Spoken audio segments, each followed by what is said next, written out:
अस्सलामु अलैकुम वरहमतुल्लाहि वबरकातुहू। बिस्मिल्लाहिर रहमानिर रहीम। नाज़रीन मोहतरम, नमाज के हवाले से एक अहम मसला समाअत कर लें। और अक्सर व बेशतर कभी कभार तवज्जो न होने की वजह से ऐसा होता है। हालांकि तवज्जो करना चाहिए, नमाज जब भी अदा करें तवज्जो के साथ अदा करें। कभी होता ऐसा है कि अगर कोई 4 रकात नमाज पढ़ना चाह रहा था, जैसे ज़ोहर की नमाज, असर की नमाज 4 रकात, या मगरिब की 3 रकात ही उसे पढ़ना था, मगर हुआ ऐसा कि 2 रकात पर जब उसने कायदा किया, यानी कायदे उला जिसे कहते हैं, अत्तहियात पढ़ी, और उसने ये समझा कि मेरी नमाज मुकम्मल हो चुकी है और सलाम फेर दिया। अभी एक सलाम फेरा ही था, उसे याद आ गया कि ये तो मेरी 2 ही रकात हुई है। अब वो फौरन तीसरी रकात के लिए खड़ा हो गया। हालांकि सलाम फेर चुका था मगर खड़ा हो गया तीसरी रकात के लिए। अब उसने तीसरी और चौथी रकात को मुकम्मल किया, कायदा में बैठा और फिर उसके बाद उसने सजदे सहव कर लिया और फिर उसके बाद अपनी नमाज को मुकम्मल किया। तो क्या ऐसी सूरत में नमाज होगी या नहीं? सजदे सहव नहीं किया तो नमाज होगी या नहीं? अब इन दोनों चीज़ों का आप आज समाअत कर लें और अपनी मालूमात में इजाफा भी कर लें। कबल इसके गुजारिश करूंगा वीडियो को लाइक और शेयर ज़रूर कर दें, चैनल को सब्सक्राइब कर दें, बेल आइकन को प्रेस कर दें। तो नाज़रीन मोहतरम, सवाल तो आपने सुन ही लिया है।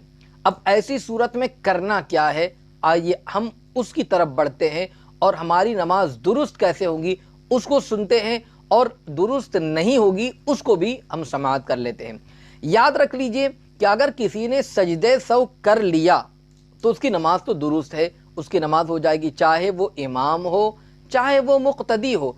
अगर उसने सलाम फेरने के बाद अगर सजदे सहव कर लिया था चौथी रकात में कादे अखीरा के बाद, तब तो उसकी नमाज मुकम्मल हो जाएगी, दुरुस्त हो जाएगी, उसमें कोई बात ही नहीं है।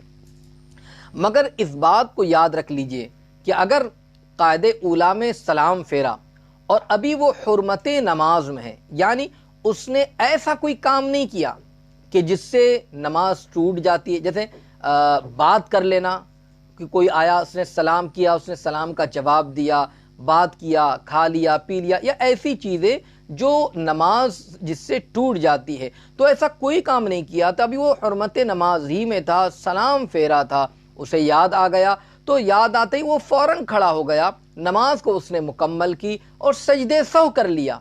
तो याद रख लीजिए ऐसी सूरत में उसकी नमाज हो जाएगी, इसलिए कि उसने कोई ऐसा काम नहीं किया जिससे नमाज टूट जाती है।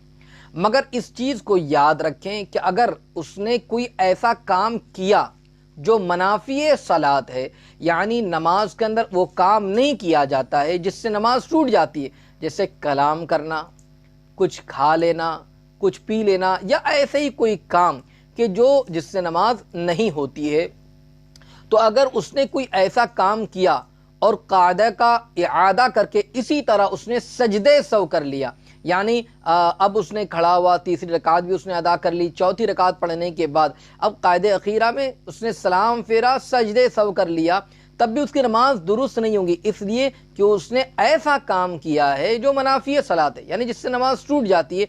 तो अब उसको सिर्फ सजदे सहव से काम नहीं चलेगा, उसको नमाज इआदा करनी होगी, यानी लौटाना होगा। और अगर कोई शख्स जिसने ऐसा कोई काम भी नहीं किया था, यानी नमाज जिससे टूट जाती है ऐसा कोई काम भी नहीं किया था, मगर उसने सजदे सहव भी नहीं किया, तो याद रख लीजिए हुजूर सदरुल शरिया फरमाते कि उसकी नमाज को भी इआदा करना होगा, नमाज को दोबारा पढ़ना होगा, वापस अदा करना होगा। तो आप इस मसले को अच्छी तरीके से जानें।